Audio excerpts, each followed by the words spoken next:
Hola, ¿qué tal? Yo soy Cristian Barnal y conmigo vas a ver la parte introductoria de bioquímica. ¿Ya? Vamos a tocar, mira, de manera ordenada bioelementos, luego el agua, glúcidos, lípidos, proteínas y culminaremos con ácidos nucleicos. ¿Ya? A ver, mira, yo lo he separado de este modo: bioelementos, biomoléculas inorgánicas, biomoléculas orgánicas, para que sea más fácil de entender. ¿Ya? En cuanto a los bioelementos, estos bioelementos se van a clasificar de acuerdo a qué? De acuerdo a abundancia. Los más abundantes son acá, mira, los bioelementos primarios. ¿Y quiénes son primarios? Bueno, son el carbono, hidrógeno, oxígeno y nitrógeno. Lo que tú llamarías como CHON, ¿no? Ahora mira, ¿qué debo saber del carbono? El carbono es el más abundante en peso, claro, porque justamente el carbono forma parte de las moléculas orgánicas. ¿Ya? Ahora mira, el carbono, ¿cuándo forma parte de las moléculas orgánicas? Cuando está unido a otro carbono, cuando cumple su tetravalencia y covalencia, es decir, cuando forma enlaces carbono-carbono. Algunas moléculas inorgánicas, y ojo, también tienen carbono, pero no forman enlace carbono-carbono. Entonces, ¿vamos a encontrar carbono en dónde? ¿En moléculas orgánicas? Sí, y justamente en ellas forma su esqueleto carbonatado. Pero en las moléculas inorgánicas también existe carbono, como es el caso del CO2 o el monóxido de carbono, donde también hay carbono. Ahora mira, en el caso del hidrógeno, el hidrógeno forma parte de la molécula del agua, lógicamente, y además está en relación, mira, de 2 a 1. Es decir, si la molécula más abundante del ser vivo, en cuanto a inorgánica se refiere, es el agua, el elemento más abundante de un ser vivo, ¿cuál sería? El hidrógeno, porque justamente está en proporción de 2, mira, a 1. Dicho sea de paso, el hidrógeno es el más abundante en el universo también, hasta donde se sabe, ¿no? Sigamos. En el caso del oxígeno, el oxígeno participa en qué? En la respiración celular. ¿Ya? Justamente participa en dónde? En la última etapa. Pero esta última etapa, ¿cómo se llama? Y la respuesta no es tan complicada, pero tampoco es tan sencilla que digamos. ¿Cómo se llama esta? Fosforilación oxidativa.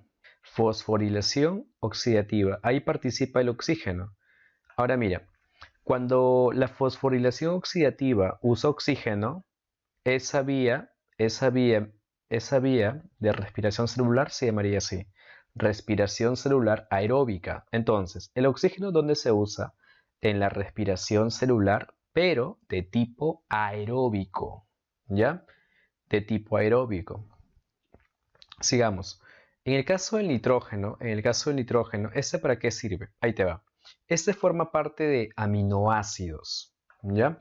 Y los aminoácidos, ¿qué cosas forman? Mira, mira acá, proteínas. ¿Te diste cuenta? Y además, mira, el nitrógeno, ¿dónde está presente también? En lo que tú llamarías bases nitrogenadas. Esta base nitrogenada, ¿dónde está presente? Vamos por partes. Está presente en lo que tú llamarías nucleótido, y el conjunto de nucleótidos te va a formar ácido nucleico. De hecho, eso lo vimos en seres vivos, ¿sí o no? Mira, esta base nitrogenada, ¿qué cosa forma? O qué cosa, ¿dónde está presente, perdón? En lo que tú llamarías nucleótido, y ese nucleótido es el monómero ¿de quién, de quién, de quién? Del ácido nucleico. Recuerda que muchos nucleótidos formarán un ácido nucleico, que este puede ser ADN o ARN. ¿Ya? A ver, sigamos. Por cierto, casi me olvido. Además, ejemplos de nucleótidos también es el ATP, el GTP, el UTP, el TTP, el CTP. ¿Ya? Esas moléculas, como transportan energía, ¿cómo se van a llamar? Ergomoléculas. Ergomoléculas, que también tienen nitrógeno porque también están formadas de bases nitrogenadas, donde obviamente está ese átomo llamado nitrógeno. Bueno, siguiendo. Acá están los bioelementos secundarios. Los secundarios en realidad también son muy importantes. Recuerda que estamos clasificando por abundancia, no por importancia. Así que mira, acá está el fósforo y así. ¿Ya? Te voy a explicar cada uno de ellos. El fósforo, ¿qué cosa forma parte de qué? Del hueso. Del hueso, sí, también. Del hueso. ¿Qué más? El fósforo forma parte de qué? De los nucleótidos. De los nucleótidos, como el ATP. Y como el resto de ergomoléculas. Además, el nucleótido a su vez, ¿qué cosa forma? Forma, te dije, el ácido nucleico. Y el ácido nucleico son dos, recuerda. el ADN y el ARN. Entonces, ¿dónde hay fósforo? Bueno, para comenzar, en el ATP. Luego, ¿dónde? En los ácidos nucleicos. ¿Quiénes son ellos? El ADN y el ARN. Y por cierto, el plus, que también está en los huesos, porque forman sales de fosfato. Ah, casi me olvido. Y el fósforo también, ¿dónde está? En los fosfolípidos. Y los fosfolípidos a su vez, ¿qué cosa conforman? Conforman la membrana celular. ¿Viste? Entonces, fósforo es muy importante, lógicamente. Sigamos. Azufre. ¿El azufre dónde está? En los aminoácidos azufrados. En los aminoácidos azufrados. Ahora, ¿cuáles son los aminoácidos azufrados? Bueno, son dos. Está la metionina y está la cisteína. ¿Ya? Nuevamente, la metionina y cisteína. Esos son aminoácidos azufrados. A ver, sigamos. El potasio. El potasio es un ion, lógicamente. Ahora, mira, ¿el potasio dónde está?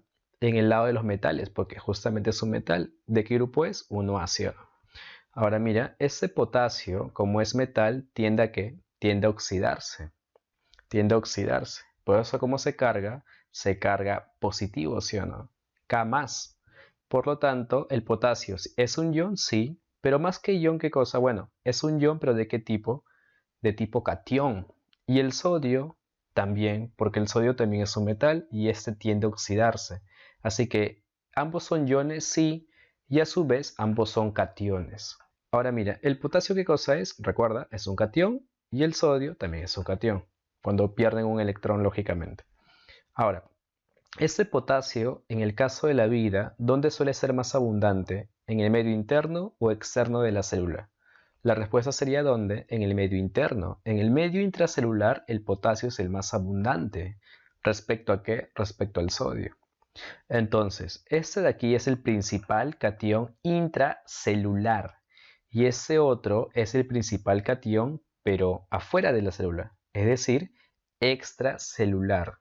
Es decir, al potasio se le encuentra más, en más proporción adentro y el sodio se le encuentra en mayor proporción afuera. Ahora mira, esa diferencia de cargas, ¿qué cosa favorece?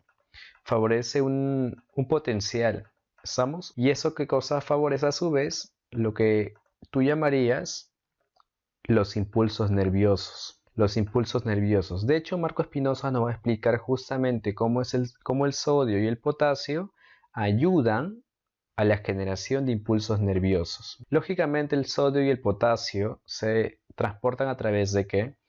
De una bomba muy famosa conocida como ¿qué? Bomba de sodio y potasio haciendo transporte activo al gastar ATP. A ver, sigamos. En el caso del calcio, bueno, una clásica es los huesos, pero además el calcio participa en ¿qué? En la sinapsis. En la sinapsis, sí, en la sinapsis. El calcio, recuerda, participa en ¿qué? En la sinapsis. ¿Qué más? ¿Y el calcio qué cosa es? Es el cuarto factor de la coagulación. O sea que también ayuda a la coagulación. Sí. Ahí está. Ahora, el magnesio, ¿dónde está presente? Bueno, en la clorofila. Pero ¿dónde está presente en sí? ¿En qué posición? A eso voy. En el centro de la clorofila. Entonces, ¿el magnesio qué cosa es? Es el átomo central de la clorofila. Porque a los laditos también existe nitrógeno. Ojo, también existe nitrógeno. Sin embargo, el magnesio está en el centro. Ahí está, sigamos. En el caso del cloro, ¿el cloro qué cosa es? Bueno, recuerda, el cloro es un no metal. Y como es un no metal, tiende a ¿qué? Tiende a reducirse. Tiende a reducirse. Porque entonces ese de acá se carga negativo. Si se carga negativo, mira, este es un catión o anión. Y la respuesta, ¿qué cosa es? Anión. Por lo tanto, esos dos se cargaban positivo, eran cationes, y ese que se carga negativo, ese es anión. Entonces, ¿el cloro qué cosa es? Es un anión, fin. Ahora, ¿ese cloro qué cosa es? Recuerda esto. Es el principal anión extracelular. Nuevamente, el sodio era el principal catión extracelular, pero el cloro es el principal anión extracelular. ¿Ya? Ese es un plus de mi parte. Ahí te va. El hierro, perdón, antes de continuar. El cloro, a su vez, cuando se une a un hidrógeno, formará el cloruro de hidrógeno, ¿sí o no? ¿Ya? Y este en solución acuosa, ¿cómo se va a llamar? Ácido clorhídrico. El ácido clorhídrico forma parte de ¿qué? Del jugo gástrico, ¿sí o no? Y justamente el HCl se va a encargar de ¿qué? De activar a una enzima. Bueno, esa enzima que aún no está activa, es decir, esta enzima inactiva, ¿cómo se va a llamar? Pepsinógeno. Y cuando ésta se active por acción del HCl, donde lógicamente está el cloro, se convertirá en pepsina. De hecho, se escuchó alguna vez pepsina, ¿sí o no? Y si no, te la presento, no hay problema. La pepsina es una enzima muy importante en la digestión de proteínas. ¿Ya? Ahora, para no ser muy larga, vamos a pasar a ¿qué? Al hierro. ¿El hierro dónde está presente? Bueno, el hierro está presente primero en la hemoglobina, en el centro de la hemoglobina, así como el magnesio está en el centro de la clorofila. Mira, acá está en el centro de la clorofila. El hierro está en el centro de ¿qué? De la hemoglobina. ¿Ya? Sigamos. Además, el hierro forma parte de ¿qué? De la eritrocruorina. Eritrocruorina. ¿Ya? Eso donde está en anélidos. Sigamos. Una más. El hierro donde está presente, a ver, ahí te va, en los citocromos. Citocromos. Sí, citocromos. ¿Y el citocromo para qué sirve? Bueno, nos va a ayudar en qué? En la respiración celular, en la etapa conocida como fosforilación oxidativa, que ocurre en crestas mitocondriales. ¿Te acuerdas? Te lo mencioné cuando te presenté el oxígeno, fosforilación oxidativa. Bueno, ahí está el hierro conformando el citocromo. Los bioelementos de muy baja concentración son llamados así oligoelementos. Estos están en muy baja concentración, como te acabo de decir. ¿Y quiénes son ellos? Mira, un ejemplo es el cobre. ¿El cobre dónde está? En la hemolinfa de artrópodos. Ahora, esa hemolinfa de artrópodos tiene una proteína que en su interior tiene cobre. Esa proteína, ese pigmento, ¿cómo se va a llamar? Se va a llamar así, hemocianina. Es decir, el cobre forma parte de la hemocianina y la hemocianina a su vez forma parte de la hemolinfa de artrópodos. Otra cosa muy curiosa es que el cobre, también donde está presente en la plastocianina. Sí, en la plastocianina. Y la plastocianina participa en qué? En la fase luminosa de la fotosíntesis. A ver, en el caso de flúor, bueno, flúor, esmaltendientes, vamos a hacerlo más rápido, ¿ya? Porque si no el video se va a hacer muy largo. Recuerda que este resumen va a ser entregado a ti, bueno, un resumen en PDF con preguntas de eco, donde vas a tener tú más y más información sobre cada elemento. A ver, vamos a seguir. En el caso del boro, crecimiento en plantas, el manganeso sí es muy importante. El manganeso forma parte de ¿qué? Fotosistema 2, porque justamente ayuda a la fotólisis del agua. La fotólisis del agua la has estudiado o la vas a estudiar cuando estudias la fase luminosa. En la fase luminosa hay 4 etapas. Una de ellas es la fotólisis del agua, donde se usa el complejo Z para romper el agua. Bueno, ya, ese complejo Z a su vez ayuda, mira, es ayudado por este átomo de manganeso. Sigamos. En el caso del cobalto, el cobalto es muy importante, ¿por qué? Porque forma parte de la vitamina B12. Sí, el cobalto. Ahí está. El cromo es importante en el metabolismo de la glucosa, por si acaso. En el caso del yodo forma parte de la T3 y T4. Ahora, en el caso del cromo, este es importante en que en el metabolismo de la glucosa. El zinc forma parte de que de la insulina y además el zinc es un cofactor de enzimas. Por cierto, al igual que muchos metales, el manganeso también es un cofactor de enzimas, es un ayudante de enzimas. No es la enzima en sí misma, sino es un ayudante de enzimas.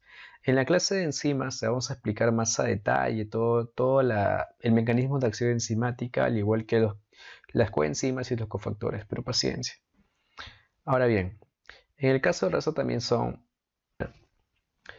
principios inmediatos inorgánicos, es decir, acá vamos a ver a las biomoléculas inorgánicas. Es el segundo tópico que vamos a tocar. El agua. El agua es la molécula más abundante, claro. Y esta agua es muy importante, ¿por qué? Porque sus propiedades y funciones favorecen la vida. Sin embargo, ¿a qué se deben esas propiedades, ¿no? Y esas funciones? A la estructura singular del agua. El agua forma un enlace 104,5 o si quieres 104,30 minutos entre los dos hidrógenos que están aquí. ¿Ya? Ahora bien, ese enlace que estoy yo, mira, señalando, ¿cómo se va a llamar? Enlace covalente. Y es un enlace fuerte porque es un enlace intramolecular. Es decir, es un enlace que está dentro de esa molécula. Por eso es intra, dentro, molecular, dentro de la molécula. Entonces, ese enlace intramolecular, llamado enlace covalente, une a este hidrógeno con este oxígeno. Sin embargo, ese oxígeno puede unirse a otro hidrógeno que no pertenezca a esta molécula, por lo que va a formar un enlace entre ¿qué? Entre esta molécula y esta otra.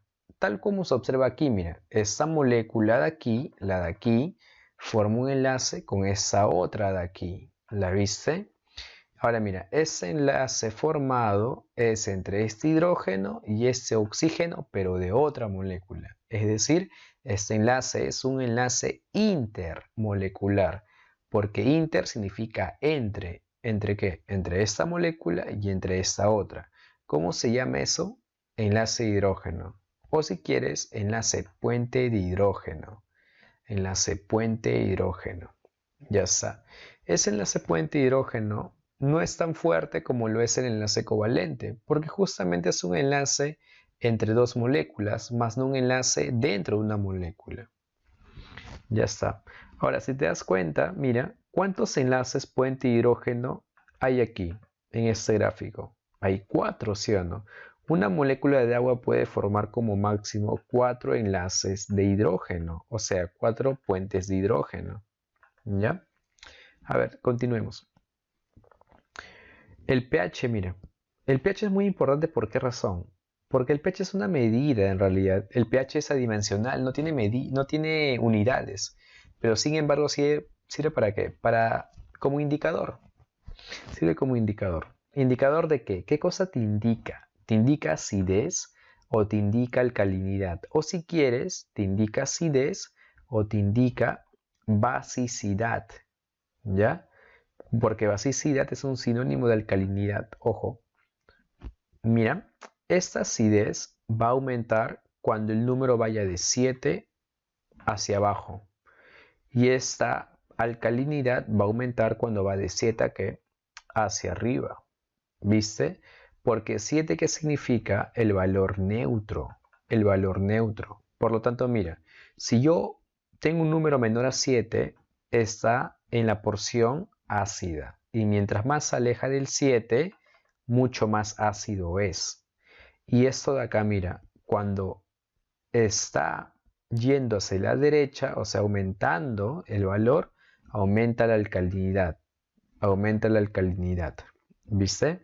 Acá te he puesto qué cosa, ejemplos de que de pH más o menos estándar de cada uno, ¿no? Por ejemplo, mira, el pH de la sangre donde está aquí, 7,35 aproximadamente.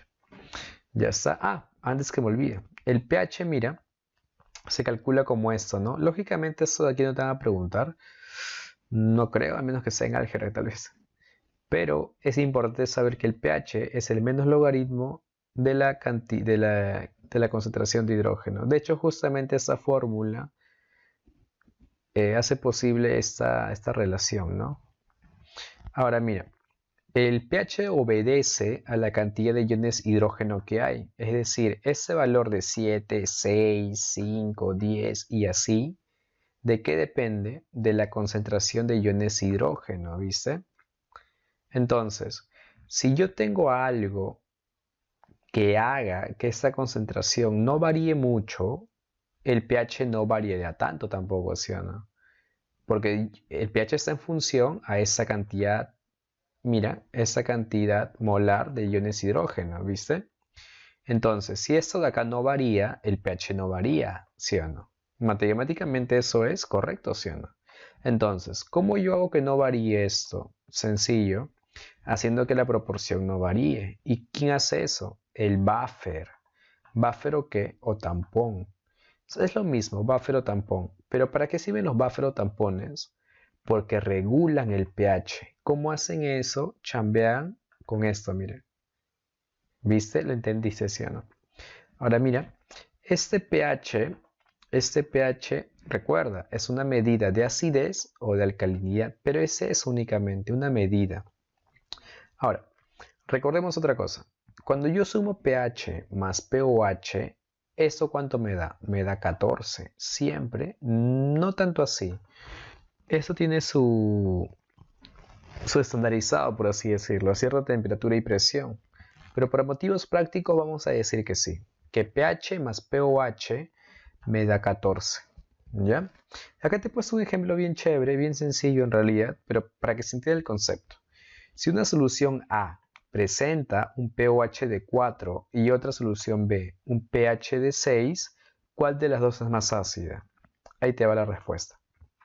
Si la solución A tiene pOH 4, lógicamente su pH debe ser 10. Y si esta otra, la solución B, tiene pH 6, mira, ¿cuánto es su pOH? 8. Por lo tanto, ¿tú qué vas a, cómo te digo, comparar? Bueno, el pOH sirvió para hallar pH. Tú vas a comparar pH de A con pH de B. Y como te das cuenta, pH de A es alcalino y pH de B es ácido. Por lo tanto, ¿cuál es más ácido? La solución B. Otro ejemplo más así sencillo rápidamente. Si a la matriz mitocondrial, disculpa, debería decir eso, se le agregan iones hidrógeno, ¿este espacio será más ácido o más básico? Esa es una buena pregunta. Bueno, recordemos algo. Cuando yo agrego iones hidrógeno, el menos logaritmo de esa cantidad nueva hace que el pH, mira, vaya para qué lado, para el lado izquierdo. Es decir, a medida que hay más iones hidrógeno, mira, a medida que hay más iones hidrógeno, que aumentas y aumentas y aumentas, el valor de pH disminuye. Es decir, se vuelve cada vez más ácido.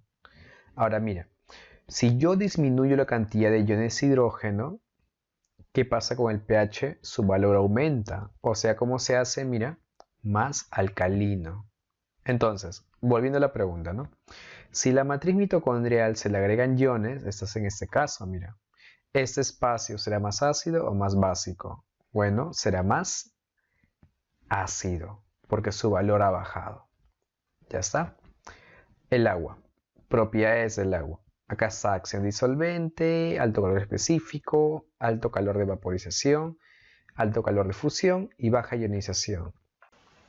Propiedades del agua. Yo te voy a explicar aquí brevemente, espero, todas las propiedades del agua. Sin embargo, lo voy a hacer de ese modo porque el docente Marco Espinosa te va a explicar muy a su modo cada una de estas, pues, ¿no? Pero yo te voy a dar una introducción de esas aquí, no te preocupes. Recordemos que las propiedades del agua se deben justamente a, ¿qué? A la estructura del agua, que es muy singular en realidad.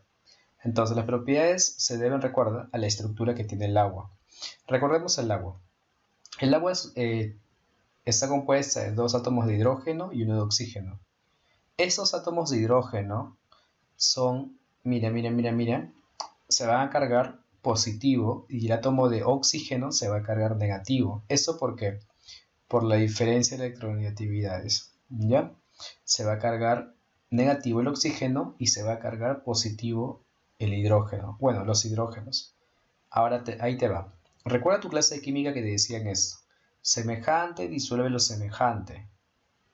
Entonces, si la molécula de agua tiene polos, sí, tiene polos positivos en los hidrógenos y polos negativos en los oxígenos, el agua se cataloga como una molécula polar porque tiene polo.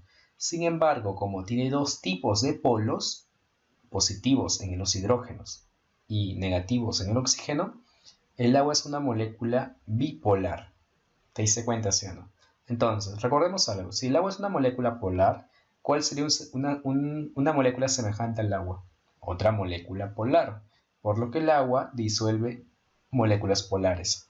Pero como la mayoría de moléculas que existen son polares, Al agua se le dice que es el solvente universal, no porque disuelva todo, ojo, sino porque disuelve moléculas polares y justamente esa es la mayoría de moléculas. ¿Ya? Otra cosa más, ¿cómo se le llama eso? Acción disolvente. ¿Ya? Acción disolvente. Pero recuerda eso, que se debe justamente a eso. Ahora hay ejemplos muy claros aquí, ¿no? Está el ejemplo de una disolución molecular y una disolución iónica. Una disolución molecular es cuando tú disuelves una molécula en agua y una disolución iónica cuando disuelves una sal en agua. Puede ser en el primero glucosa y la glucosa se disuelve en agua, lógicamente. Pensemos en algo. ¿Por qué la glucosa se disuelve en agua? Porque la glucosa también es polar. Es decir, la glucosa también tiene carga. ¿Qué carga tiene la glucosa? Carga negativa. ¿Y cómo se sabe eso? Fácil. Porque la glucosa está formada ¿de qué? De grupos hidroxilo. De grupos hidroxilo. Ese término quizá lo has escuchado en química orgánica, ¿sí? Grupos hidroxilo. Me explico. Un OH es un grupo hidroxilo. Sí, un OH es un grupo hidroxilo. Y recuerda, si es OH, un oxígeno y un hidrógeno, el O se suele cargar negativo, sí, pero tú en tu nomenclatura UPAC y eso que haces allí en química, al oxígeno le pones 2, ¿sí o no? Y al hidrógeno le pones 1, ¿recuerdas? Entonces, menos 2 más 1, menos 1, por lo que el OH tiene carga negativa. ¿Cómo se le llama al OH o al grupo en sí? Grupo hidroxilo, que es un grupo funcional que forma parte de alcoholes, ¿no?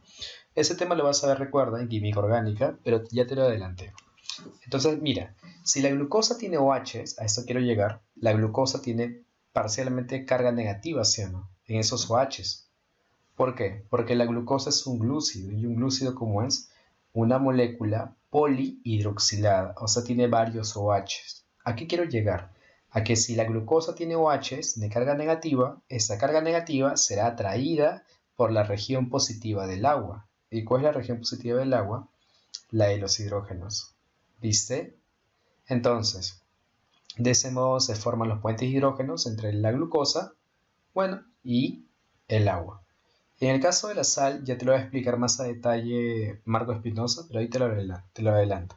Si yo disuelvo NaCl en agua, el sodio tiene carga positiva y el cloro carga negativa, porque recuerda que el sodio es un metal y el cloro es un no metal. Entonces, la parte positiva, que es la del hidrógeno, se, se tendrá atracción ¿con cuál? Con la parte negativa, ¿sí o no? Que justamente es la del cloro. Y así es respectivamente con otra región, es decir, la parte negativa del agua, la del oxígeno, tendrá más afinidad ¿con cuál? Con la parte positiva, es decir, la del sodio. Y así empieza a disolver y disolver. No es lo único que disuelve. Te he puesto dos ejemplos, la de una sal y la de la glucosa, ¿no? Pero también en el agua se pueden disolver gases, sino como respiran los peces. Entonces, ¿el oxígeno también está disuelto en el agua? Sí, al igual que el CO2, al igual que el nitrógeno.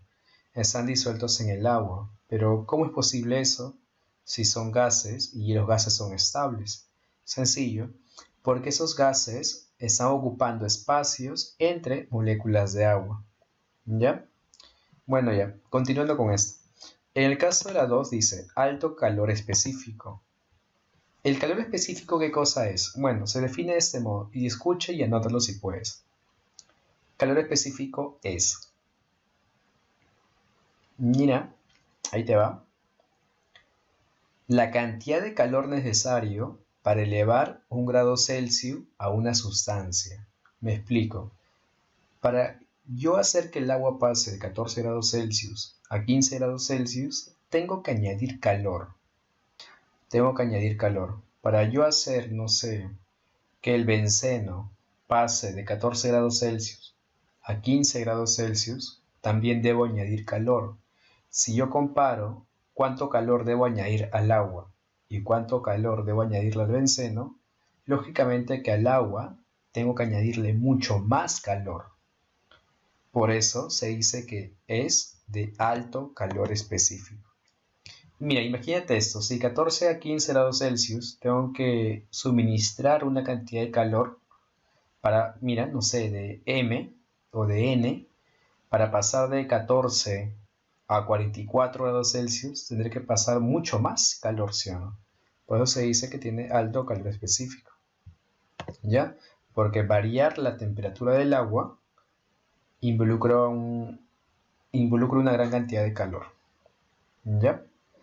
Ahí está. Ahora, hablemos del alto calor de vaporización. Esto de aquí, calor de vaporización y calor de fusión, te lo voy a explicar a la vez, ¿ya? A ver, ahí te va. Tú esto de acá lo vas a ver en dónde, o ya lo has visto en dónde, en tus ejercicios de física, lógicamente, ¿no? Donde te dicen esto, pues, ¿no? Te dicen tu fórmula de quémala, Q igual a M por L, ¿te acuerdas? Quémala y esas cosas, ¿no? ¿A qué se refiere el calor de vaporización? A que el agua, cuando pasa de estado líquido a vapor, necesita una cantidad de calor, y esa cantidad de calor no es baja, sino más bien es alta. Si mal no recuerdo, por gramo de agua son 540 calorías, pero es bastante respecto a otras moléculas, ¿ya? Entonces, como esa cantidad en calorías es alta, se dice que el agua tiene alto calor de vaporización. Y alto calor de fusión, también sí, similar, ¿no? Para que el hielo pase a estado, bueno, a estado líquido, se requiere también una alta cantidad de calor. Entonces, ¿esto qué cosa favorece, no? Bueno, favorece que, primero que nada, que el cambio entre estados no sea tan fácil, ¿viste? Porque se requiere una cantidad de calor. Y acá puedes relacionarlo incluso con homeostasis, ¿eh? Mira, ahí te va. Cuando uno suda, libera calor, claro, porque justamente el agua, mira, alberga calor. Sin embargo, mira, cuando ese sudor está en tu piel, ¿qué hace el agua? Bueno, el agua, luego ya no, el sudor ya no está haciendo. ¿Por qué? Porque ese sudor, ¿qué cosa ha hecho en sí? ¿Cómo se ha perdido? Bueno, se ha perdido porque la superficie de tu piel está en contacto con calor también. Y ese calor hace que el sudor que estaba en tu piel pase de estado líquido a estado vapor. ¿Lo viste? De ese modo pierdes, perdón, claro, ya no calientas tu cuerpo en sí, sino el agua que está sobre tu cuerpo. No sé si te diste cuenta, pero no te preocupes, si no te dice, Marco Espinosa te lo va a explicar mejor. Ahí te va. Ahora, baja ionización. ¿A qué se refiere con esto? Ahí te va, mira. Ionización es el fenómeno de formar iones. Y iones hay de dos tipos, ¿sí? Por química sabes esto.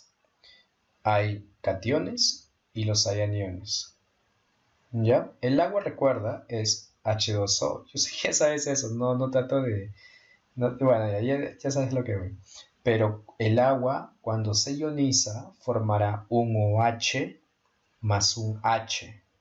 Es decir, el agua forma OH más H. Recuerda que era OH un grupo funcional. ¿Te acuerdas? Un grupo hidroxilo o a veces oxidrilo le llaman, ¿no?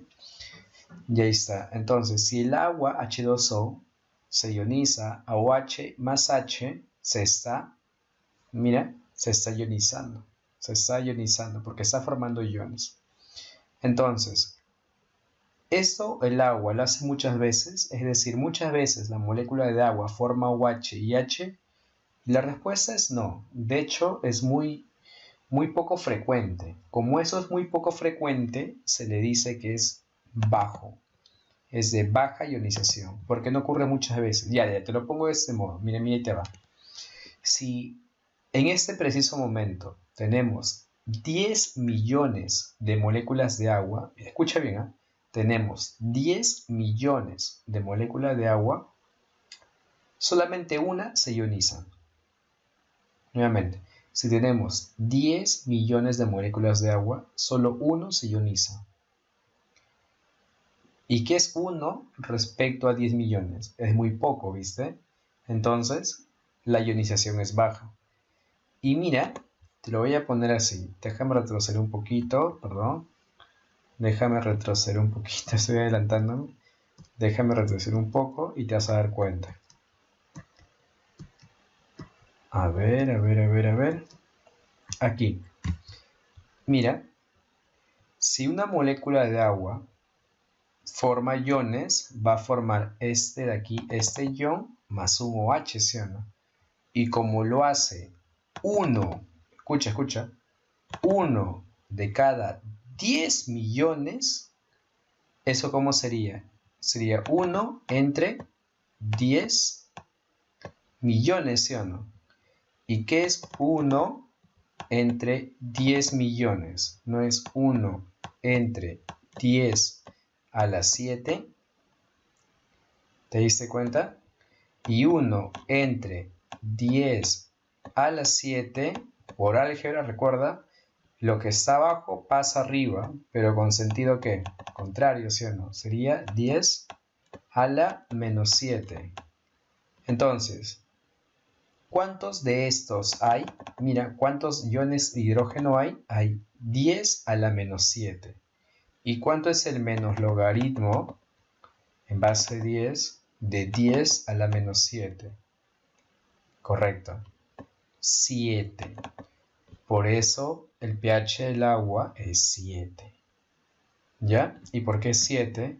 Porque tiene baja ionización. Espero que se haya entendido. De hecho, no es algo fácil de entender. Pero si lo corroboras, créeme que nunca te vas a olvidar. ¿Ya?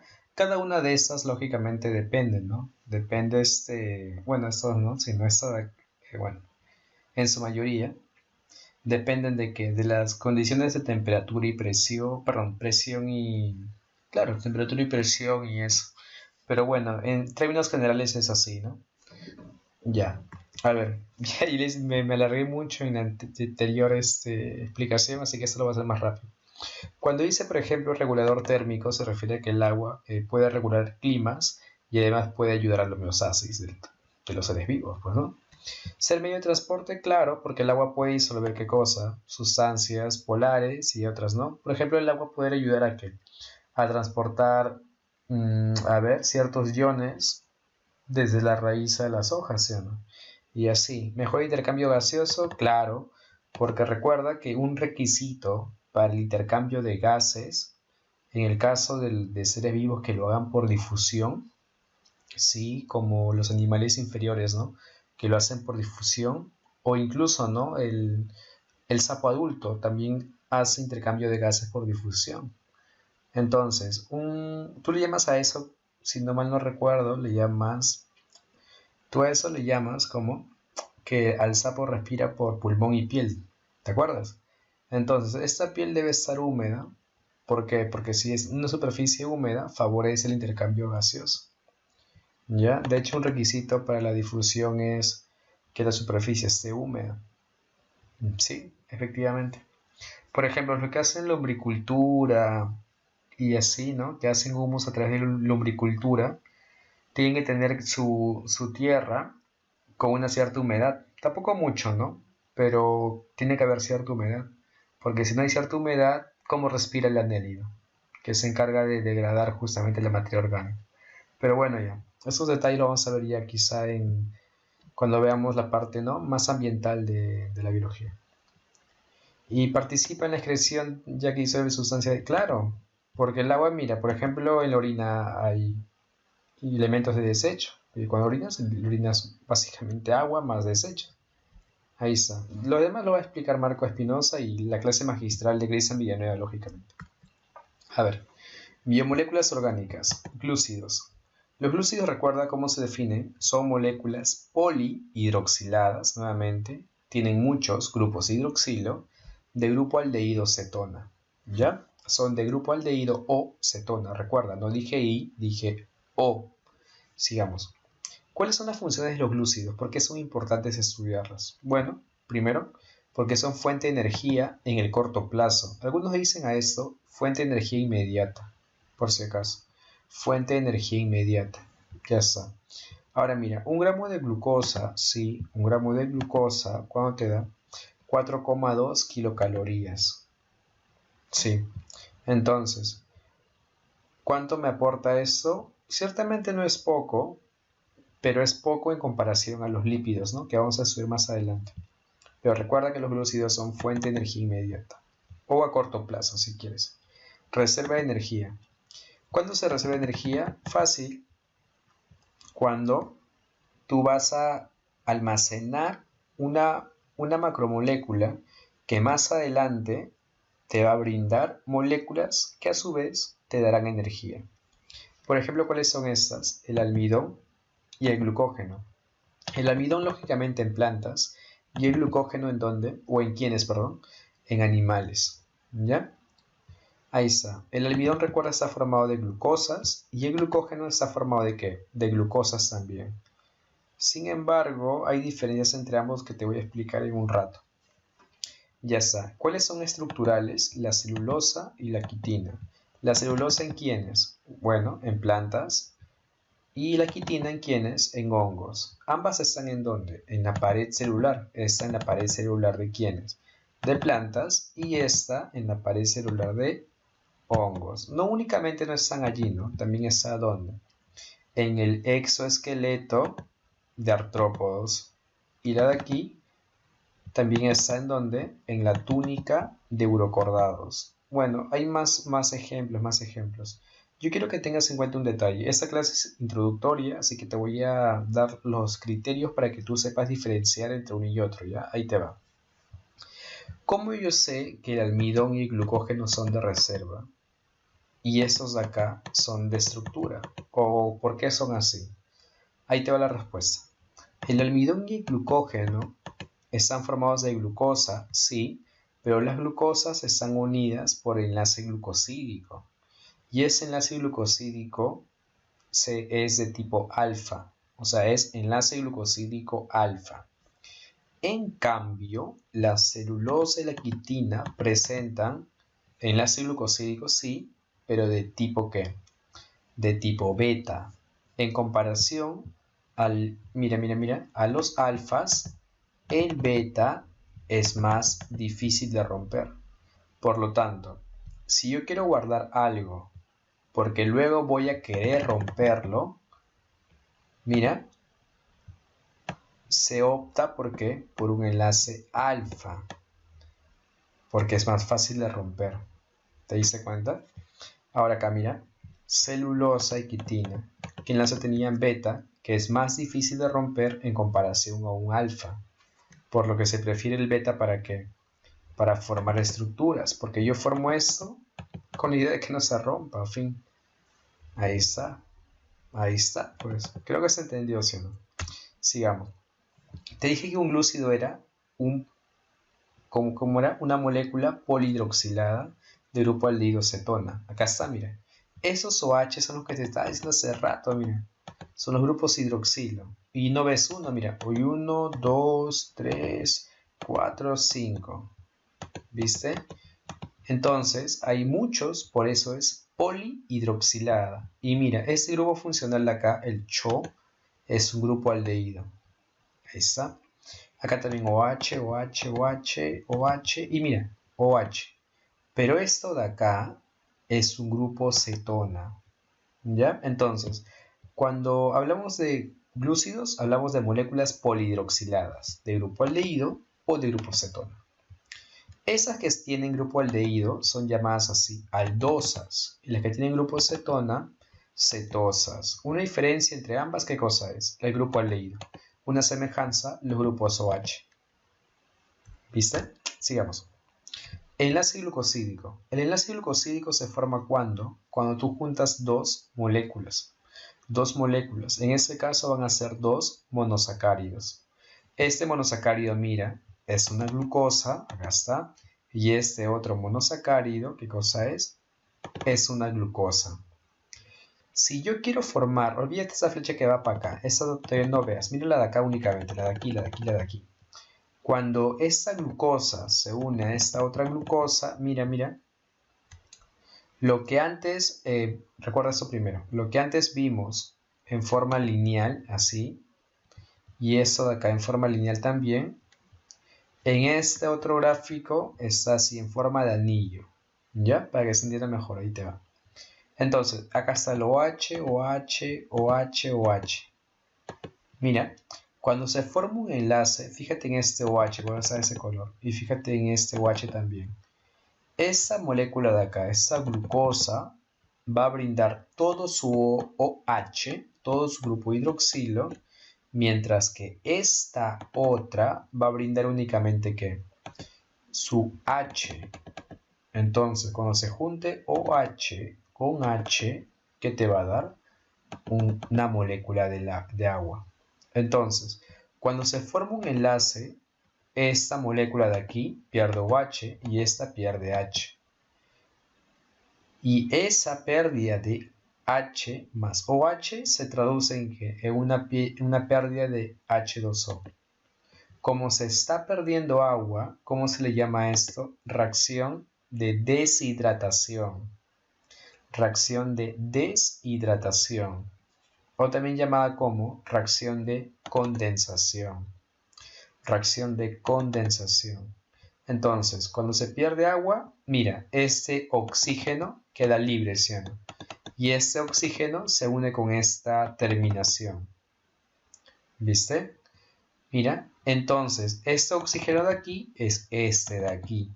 Y se ha unido con este carbono de aquí.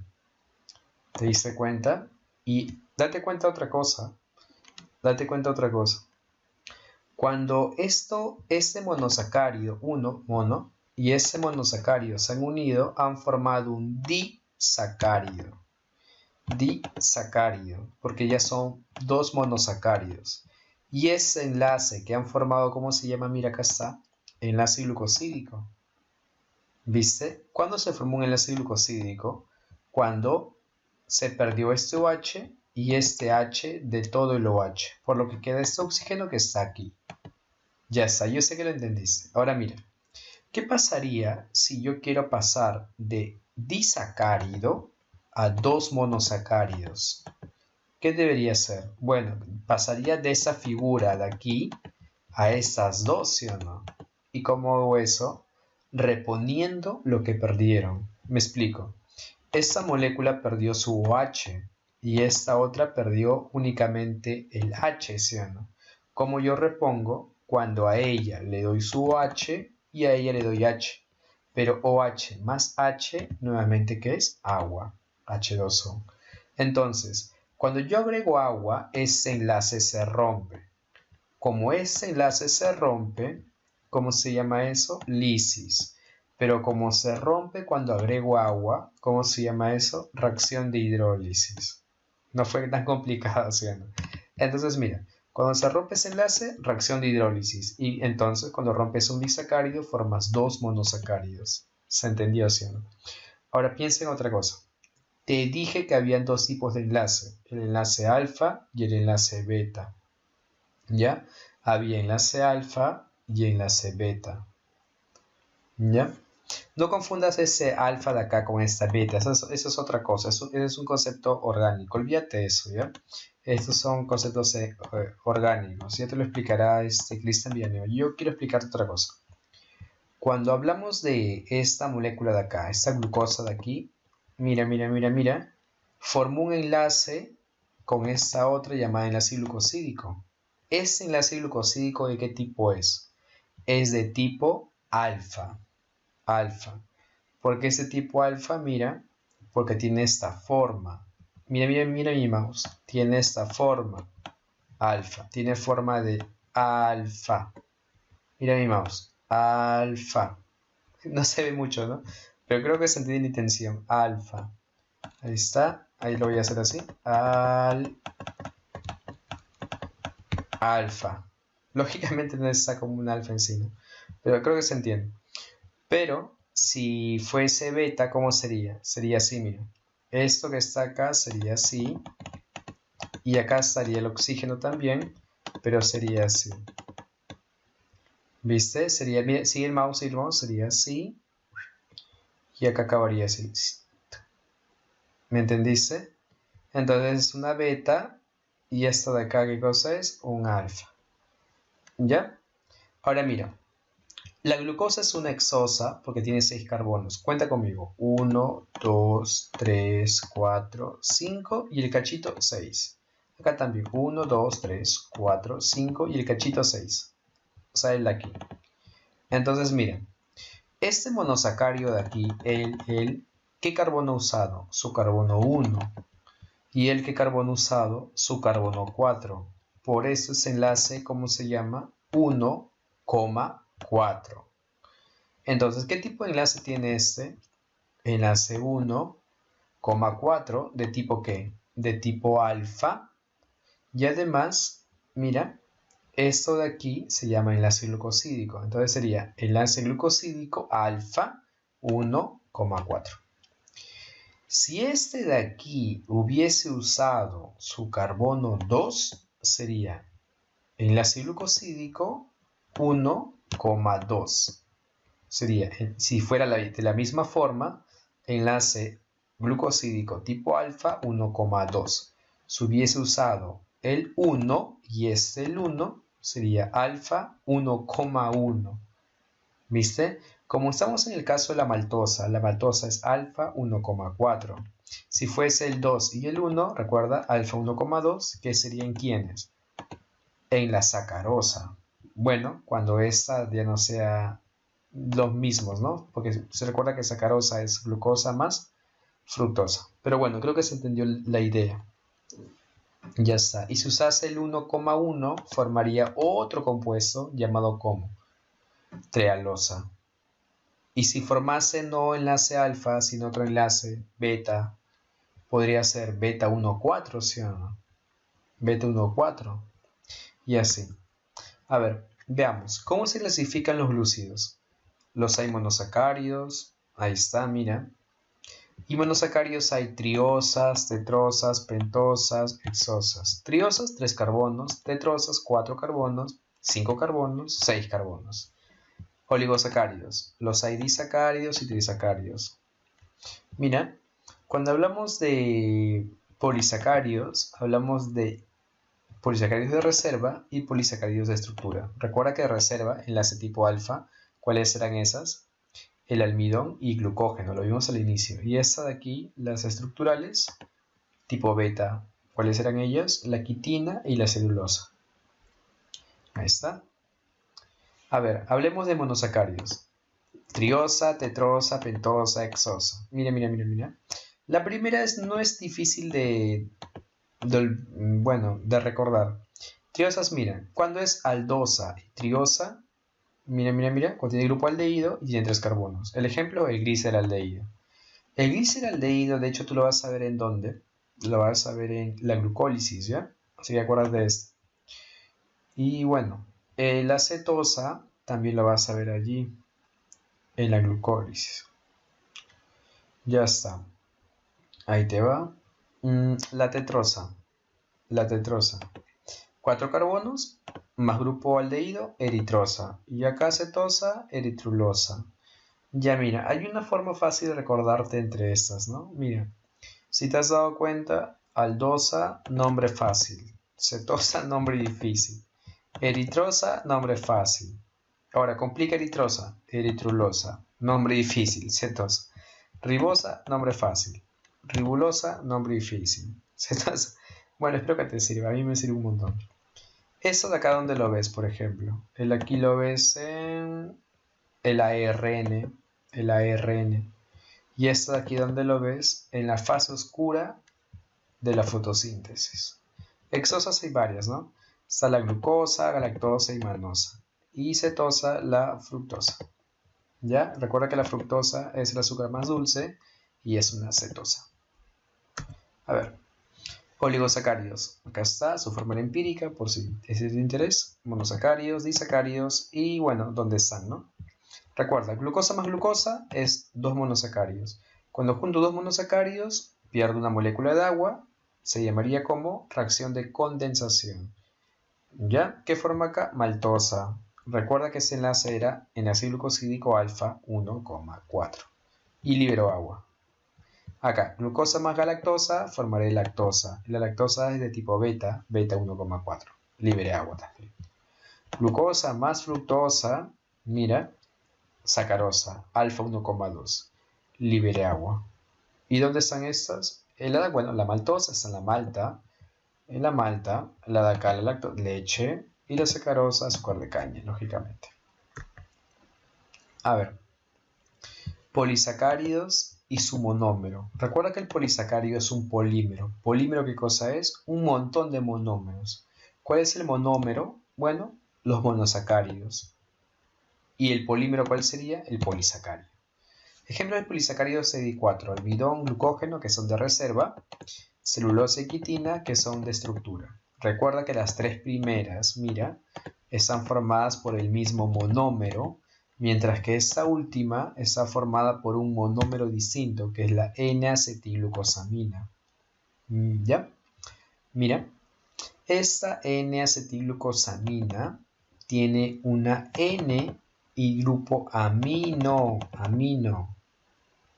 ¿Y un grupo amino cómo es? NH2. La idea es que hay nitrógeno. Acá también te puedes dar cuenta. Mientras que una glucosa y glucosa, no hay nitrógeno, mira. No hay nitrógeno, creo que te das cuenta. No hay nitrógeno aquí. Aquí en esta glucosa de acá, no hay nitrógeno. Esos vértices son carbonos, no son nitrógenos. Entonces, si no hay nitrógenos en la glucosa, mucho menos hay en el almidón, pues. Y así respectivamente con cada una de estas. Pero si hay nitrógeno en la quitina, porque la quitina está hecha de N-acetilglucosamina. O sea, todos los glúcidos son ternarios, es decir, están compuestos por carbono, hidrógeno y oxígeno. No, porque algunos, como la quitina, están formados por N-acetilglucosamina, que además de tener CHO, también tiene N. Es decir, la quitina es un glúcido nitrogenado. ¿Ya? Sigamos. Este es un resumen que elaboramos con Fluvi. ¿Sí? Fluvi. Y acá te lo presento, mira. El ejemplo es sencillo, la papa. La papa es un polisacárido conformado de unidades de glucosa. Recuerda que la papa tiene almidón y además ese almidón es un polímero de glucosas. Recuerda que era para reserva y en el caso de las plantas es en raíces y tallos, ¿no? Este almidón, a su vez, está conformado de dos grandes zonas, la zona de amilosa y la zona de acá, de amilopectina. La primera es la región no ramificada. A uno le dicen lineal, y a esta de acá, mira, es la región que ramificada. Recuerda, mira, esta de acá y esta de acá. Este es el carbono 1 y este es el carbono 4. Por eso, mira, la amilosa tiene enlace alfa 1,4. ¿Cómo sabes que es alfa? Porque es de reserva, ya te expliqué eso. En cambio, la amilopectina tiene dos tipos de enlace, el alfa 1,4 y el alfa 1,6. ¿Dónde está el alfa 1,4? Acá está, mira. Mira esto de acá. 1 con 4. ¿Te acuerdas, sí o no? Mira, no. 1, 4. Y este de acá, el cachito no era 6. Y este no es 1, 1, 6. Ya, acá, para que la veas mejor. 1, 4. Alfa, mira, alfa, 1, 4. 1, 4. Alfa, 1, 4. Ahora escucha, alfa, 1, 4. Pero mira. Este no es 1 y este no es 6. Alfa 1, 6. Entonces la ramificación donde inicia en el enlace alfa 1,6. La amilopectina tiene dos tipos de enlace, mientras que la amilosa tiene un único tipo de enlace. ¿Te diste cuenta? Y tanto la amilosa como la amilopectina están en donde? En el almidón. Ahí está. Entonces, ya te expliqué el caso especial del almidón. Recuerda que el almidón no es la única que es ramificada. El glucógeno también es ramificado. La diferencia es que el glucógeno es mucho más ramificado. Una pregunta muy curiosa es esta. Si el glucógeno es ramificado, la amilosa, el glucógeno es ramificado. La amilosa no es ramificada. Y la amilopectina sí es ramificada. ¿Cuál de estas dos, la amilopectina o la amilosa, se parece al glucógeno? La respuesta es amilopectina. Es decir, ¿el glucógeno también tiene ramas? Sí. ¿Y el glucógeno también tiene enlaces alfa 1,4 y 1,6? Correcto. Solamente que tiene muchas más. Es mucho más ramificado que el almidón, lógicamente. A ver, hablemos de lípidos. Y hemos hablado bastante de glúcidos, la verdad. Esto es introductorio, ojo.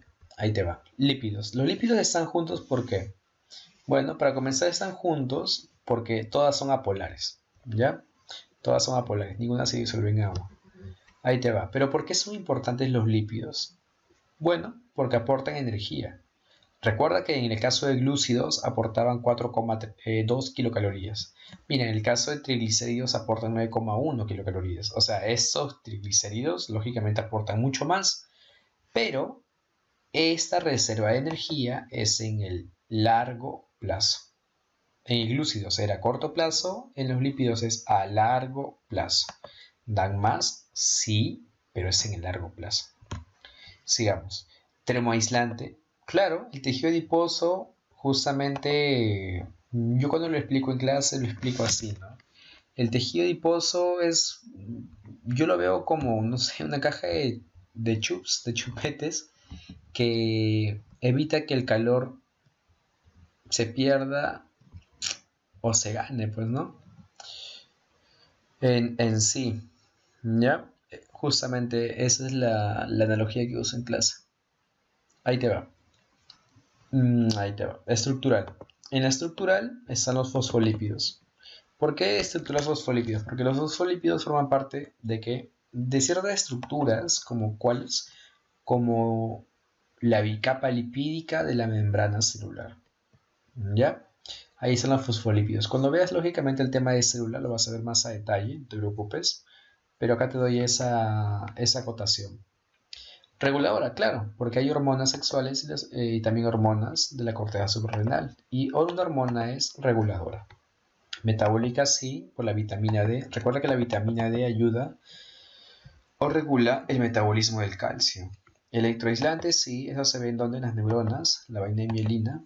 Ya está. A ver, hablemos de los lípidos. Los lípidos, recuerda que te dije al inicio, están juntos ¿por qué?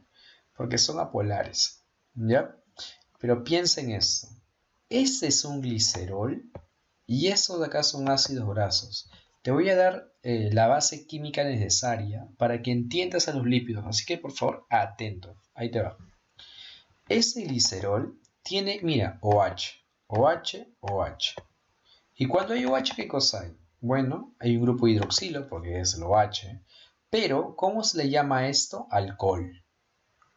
Por eso acaba en ol. Ahí está, mira, un grupo hidroxilo, otro y otro. ¿Esta qué cosa es? Es una molécula con 3 grupos funcionales alcohol. ¿Viste? Recuerda algo. Este OH tenía carga negativa. Te dije cuando te expliqué agua. Este, carga negativa. Este, carga negativa. Si ese glicerol tiene carga negativa y el agua tiene dos cargas, una carga positiva y otra carga negativa, el glicerol, te pregunto, ¿se disuelve o no se disuelve en agua? 1, 2, 3. La respuesta es sí. Porque este OH tiene afinidad con la parte del hidrógeno del agua que es carga positiva. Entonces, si los lípidos no se pueden disolver en agua, ¿por qué el OH sí? Ahí te explico, paciencia. El ácido graso, mira cómo está compuesto, así mira. Esto que está acá, ¿cómo se llama en química? Se llama así. Grupo ácido carboxílico. Yo quiero que te des cuenta de un detalle nada más. Esto es un negativo, es una carga, es un polo. Eso hace que eso sea polar. ¿Esto se puede disolver en agua? La respuesta, ¿qué cosa es? Lógicamente sí, pero paciencia, paciencia. Si esto de aquí se puede disolver en agua, ¿se disuelve mucho o se disuelve poco? La respuesta es poco, muy, muy poco. Es muy poco soluble en agua. Y mientras más larga sea esta cadena de aquí, mucho más insoluble va a ser. Es decir, en otras palabras, menos solubles se hacen, porque mientras más grande sea la cola o la cadena carbonatada, mientras más carbonos e hidrógenos existan, esa molécula llamada ácido graso, sí, porque es una molécula, está en nivel molecular, es mucho menos soluble, ¿ya? O sea, es más insoluble. Ya está. Ahora mira, hay dos tipos de ácidos grasos. Los hay, mira, sin enlace doble, full enlace simple, y los hay con enlace doble. No esto de aquí no, esto de acá es para el grupo funcional, ¿ya? Sino aquí, fíjate acá, en la cadena de carbonos. Esto que está acá es un enlace doble. Este enlace doble hace que este ácido graso se curve, químicamente hablando, se curve, ¿ya? Se curve. A este tipo de ácido graso sin enlace doble, ¿cómo se le llama? Saturado, saturado. Y a este de aquí, ¿cómo se le llama? Insaturado. Ya, mira, una forma fácil de recordar. Piensa, por favor, piensa en este carbono de aquí. En este carbono de aquí, mira, mira, mira. En este carbono de aquí. Porque cada vértice es un carbono por química orgánica, ¿sí? Y eso de acá tú lo has hecho muchas veces seguro en química, en tus ejercicios de química. Carbono, carbono, carbono. Recuerda que el carbono tiene que cumplir su tetravalencia. O sea, mira, el carbono está unido con este carbono y este otro carbono. Pero tiene que formar 4 enlaces, ¿te diste cuenta? O sea que por aquí, en este vértice, hay 2 hidrógenos. ¿Viste? Forma 2 enlaces con estos 2 hidrógenos y un enlace con este carbono y este otro carbono. Y así para cada una de ellas. ¿Te diste cuenta, sí o no? En cambio acá, mira, acá hay un carbono. ¿Qué más hay? Otro carbono y otro carbono. Sin embargo, acá hay 2 enlaces que comparte con este carbono. O sea, acá hay 1, 2, 3. ¿Cuánto faltaría? 1, ¿sí o no? Ese 1 está acá, este carbono con este hidrógeno. O sea, este carbono de aquí solamente tiene acompañado un hidrógeno. Mientras que este carbono de aquí tiene es acompañado por 2 hidrógenos. ¿Cuál tiene más hidrógenos? Este carbono. ¿Cuál tiene menos hidrógenos? Este carbono. Por lo tanto, ¿cuál está saturado de carbonos? De hidrógenos, este carbono. Por eso, quienes no tengan enlace doble son saturados. Y los que sí tienen enlace doble son insaturados. Espero que se haya entendido, de verdad. No es algo fácil de explicar, mucho menos entender, pero espero que se haya entendido. Y si no, por favor, dale replay. Sigamos. Cuando hablamos, mira, cuando hablamos de lípidos, tenemos que hablar básicamente de 3 tipos de lípidos. Está, mira, esto que está acá, ¿cómo se va a llamar? Triglicérido. Triglicérido. ¿Ya? Triglicérido. O también llamamos acilglicéridos, ¿no? Bueno, ya. Triglicéridos cuando tienen 3 ácidos grasos. Mira, este es un ácido graso. Todo eso de que ya te expliqué hace un rato. El acá también ácido graso y el acá también ácido graso. Y mira, lo que está arriba es un alcohol llamado glicerol. Mira, mira, mira, mira. Recordemos esto de aquí. El glicerol tenía OH negativo. OH negativo. Y el acá OH negativo. Y ese ácido graso tenía ¿qué cosa? Un negativo en su grupo ácido carboxílico. Esto de aquí se ha unido con esto de aquí. ¿Viste? Esto de aquí se ha unido con uno de estos de aquí. Entonces, este enlace que une a estos de aquí, ¿cómo se llama?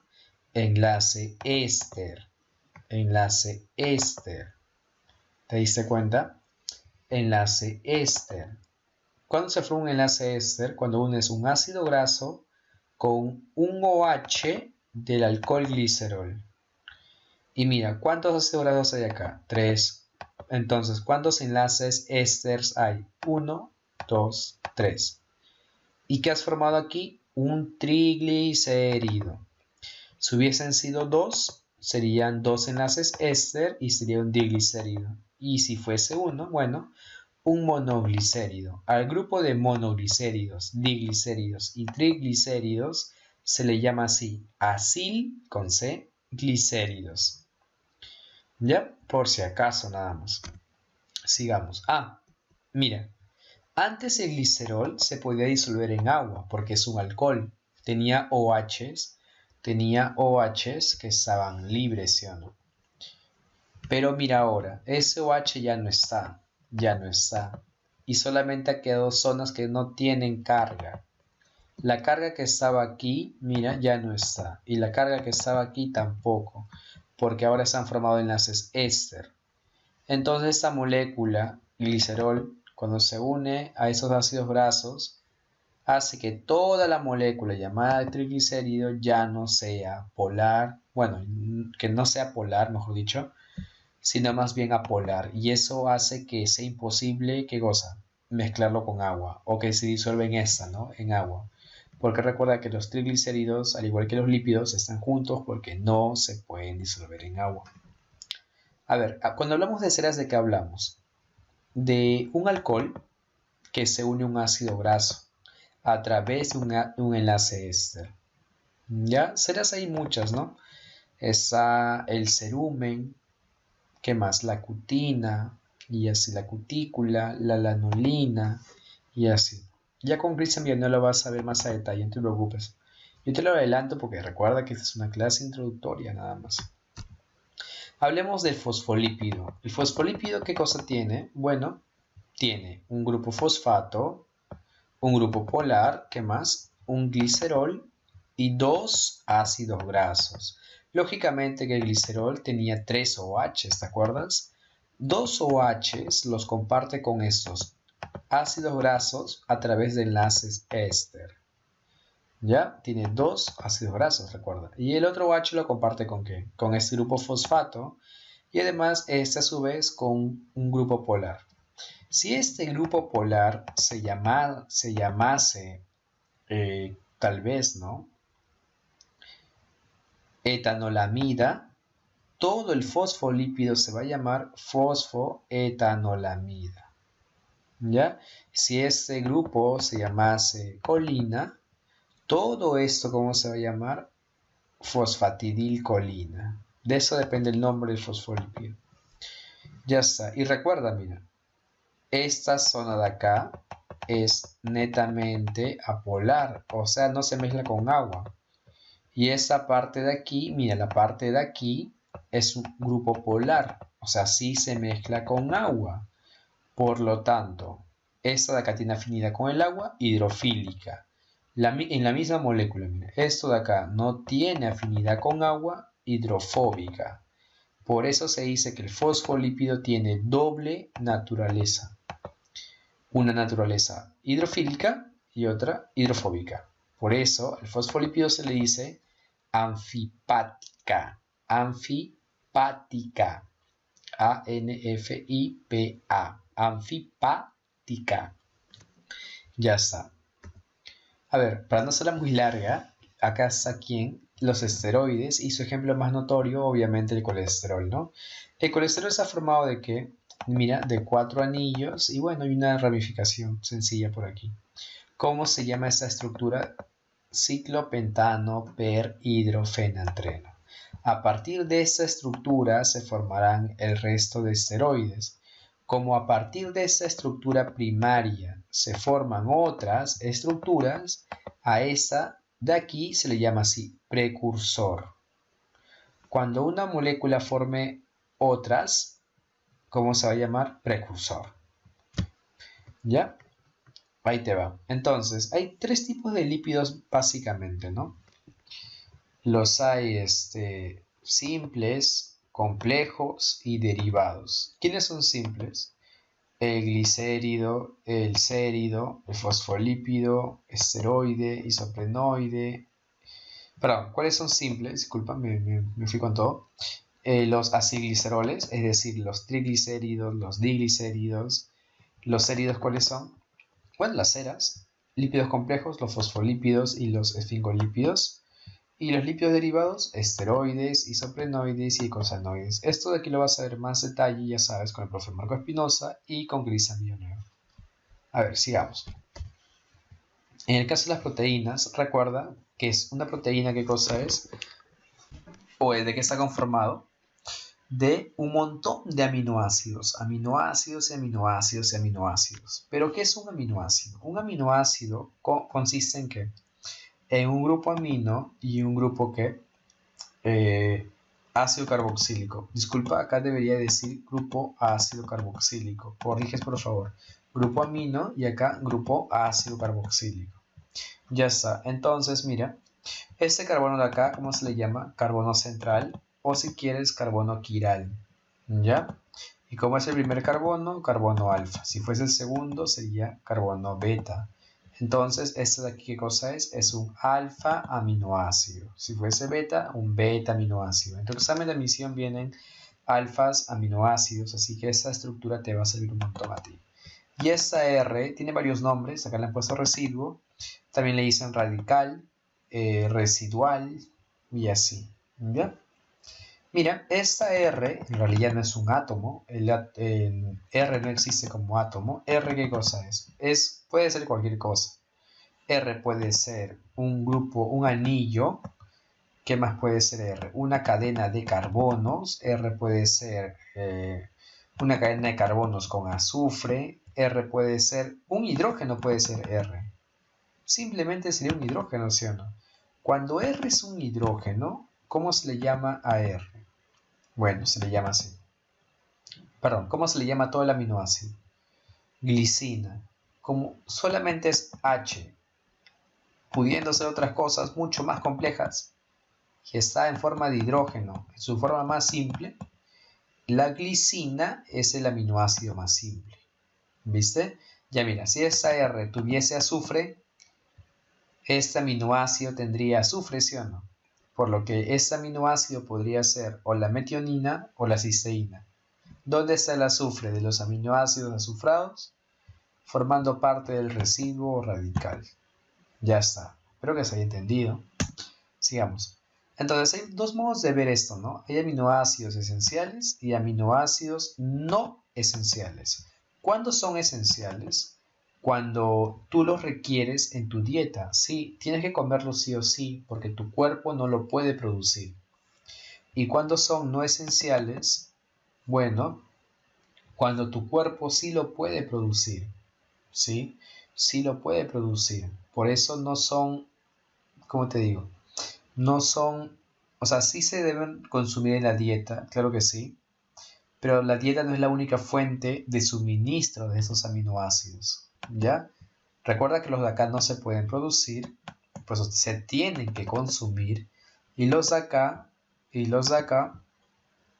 sí se pueden producir en el metabolismo del humano. ¿Ya? Y acá hay justamente asteriscos porque eso va a depender de la etapa en sí, ¿no? Si eres niño, adulto y así. A ver, sigamos. Cuando vemos principios inmediatos orgánicos, obviamente, cuando hablamos de proteínas, hay que recordar qué cosa, sus principales funciones. Y mira, date cuenta que son varias respecto a cuando vimos lípidos, por ejemplo, ¿no? Cuando vimos glúcidos. Son varias. Como son varias, muchas funciones, a las proteínas, como le dicen, versátiles. Y aquí hay una lista no tan pequeña, que ahí te voy a detallar. Estructural, mira. ¿Forman parte de estructuras? Sí. La queratina en donde uñas, cabellos, cuernos. Histonas, claro, porque forma parte de la cromatina. Recuerda que histona más ADN, cromatina. Es decir, la histona está pegada al ADN. Tubulina forma parte de microtúbulos. Lipoproteínas. Bueno, acá hay lipoproteínas, podría ser quizá un kilomicrón, ¿no? Quizá algunos lo recuerden con esa palabra. Y acá, colágeno, piel, elastina igual. A ver, transporte, hemoglobina, transporte de oxígeno, hemocianina también. ¿Cuál es la diferencia? Que la hemoglobina está en vertebrados y la hemocianina está en invertebrados.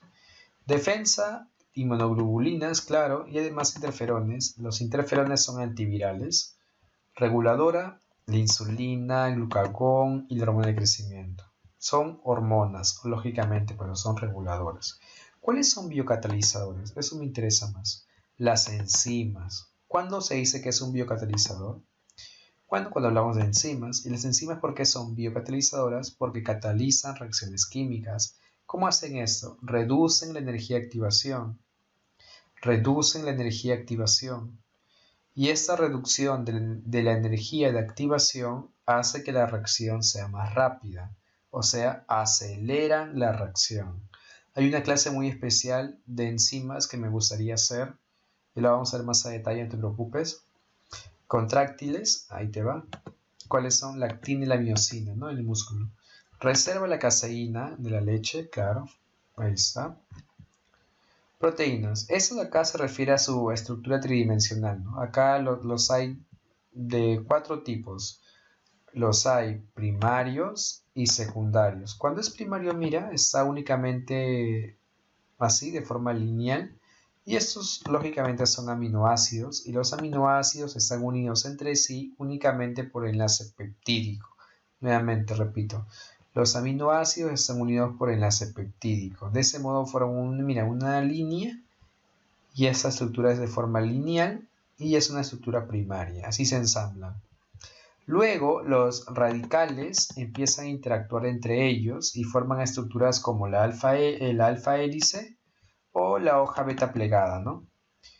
Pero estas estructuras no se adquieren con enlaces peptídicos, no, sino con enlaces puentes de hidrógeno que se van a formar de aminoácido a aminoácido, ¿ya? Esto ya hace que exista una estructura secundaria. Acá era primaria, acá secundaria. Sigamos. Esta otra estructura de aquí, mira, ya tiene ¿qué cosa? Alfa hélice y beta plegada, ¿sí o no? ¿Te has dado cuenta? ¿Cómo se llama esto? Se llama estructura terciaria. Y además se han formado puentes y sulfuro entre ellas. Recuerda que los detalles los vas a ver en dónde, en la clase de Marco Espinosa y de Cristian Villanueva. No te preocupes, esta parte es una introducción a ello. Y esta otra, ¿qué cosa es? Una, mira, estructura cuaternaria, perdón. Cuando ya hay varios protómeros que conforman una proteína, ¿no? En el caso de la hemoglobina hay 4 protómeros. Ya está. Rápidamente, ya para culminar, ácidos nucleicos. Los ácidos nucleicos pueden ser 2, puede ser el ADN o el ARN, acá está el DNA y acá está el ARN. Mira, la primera almacena información genética, claro, el ADN hace eso. Y la segunda, ¿qué hace? Permite la expresión. ¿Te recordarás tú, no? Que cuando el ADN se copia a ARN mensajero se llama transcripción. Y cuando el mensajero lleva el mensaje al ribosoma y se lee el mensaje, traducción. ¿Viste? Uno lo almacena, el otro lo transfiere. Ya está. Y recuerda que lo que se hereda, ¿qué cosa es? Se hereda ADN. Así que transmite la información genética de los progenitores a los descendientes. A ver, hablemos del azúcar pentosa que existe tanto en el ADN y en el ARN. O sea, en el ADN está la desoxirribosa, por eso es ADN, D, y en el ARN está la ribosa. Esto no es tan complicado como parece. Recuerda, la ribosa ¿qué era? Era una aldosa de 5 carbonos. Y la desoxirribosa igual. Pero ¿cuál es la diferencia entre ambos? Acá está, mira, acá está. En el carbono 1, 2, 3, 4, 5, mira, en el carbono 2 hay un OH, un grupo hidroxilo. En su carbono 2 de esta otra no hay oxígeno. Por eso la de acá ha perdido oxígeno. ¿Cómo se llama eso? Desoxirribosa. Desoxirribosa, porque no tiene ese oxígeno. ¿Viste? Cuando una molécula pierde carbono es una descarboxilación. Cuando una molécula pierde fósforo, desfosforilación. Cuando una molécula pierde oxígeno, desoxigenación. Por eso la de acá es una desoxirribosa y la de acá ribosa. ¿Dónde está la diferencia? En el carbono 2. Fin. Base nitrogenada. Hay 2 tipos, las hay purinas y mira, las hay pirimidinas. ¿Cuáles son purinas? Las AG. A y G, AG. ¿Por qué son purinas? Porque tienen 2 anillos, 2 anillos. Mira, ¿y por qué son nitrogenadas? Porque mira, los anillos están conformados por nitrógeno. Y acá también, ¿no? La de acá es la adenina y la de acá es la guanina. Pero son bases purinas, porque tienen 2 anillos. Acá, bases pirimidinas, solamente un anillo, mira.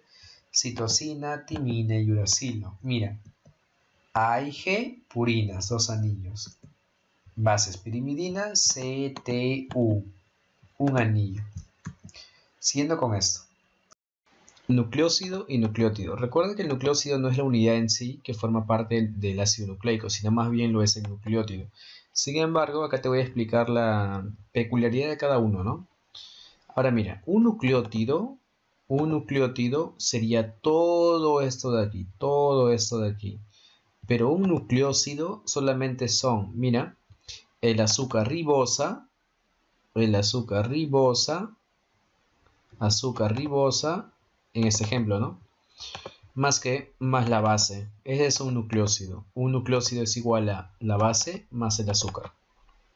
Pero cuando yo hablo de nucleótido ya hablo de la base nitrogenada más el azúcar pentosa más